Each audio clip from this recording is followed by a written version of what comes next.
अस्सलामुअलैकुम, आप देख रहे हैं के न्यूज एचडी। मैं हूं हारिस अली शाह गिलानी। चलते हैं आज की अहम खबरों की तरफ।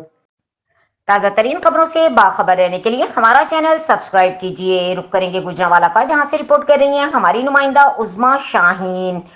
Lieutenant general Mohammad Asim Malik lieutenant general Asim Malik 30 सितंबर से GISI के फ्राइज सर अंजाम देंगे। इस वक्त GHQ में एडजॉइंट जनरल के फ्राइज सर अंजाम दे रहे हैं। लेफ्टिनेंट जनरल आसिम इससे पहले बलूचिस्तान में इन्फेंट्री डिवीजन और वजीरिस्तान में इन्फेंट्री ब्रिगेड कमांड कर चुके हैं। लेफ्टिनेंट जनरल आसिम अपने कोर्स में एजाजी शमशीर भी हासिल कर चुके हैं। Lieutenant general Asim chief instructor NDU instructor command and staff college Quetta भी तैनात रह चुके हैं। लेफ्टिनेंट जनरल आसिम फोर्ट लेवनवर्थ और राय कॉलेज ऑफ डिफेंस स्टडीज की ग्रेजुएट भी हैं।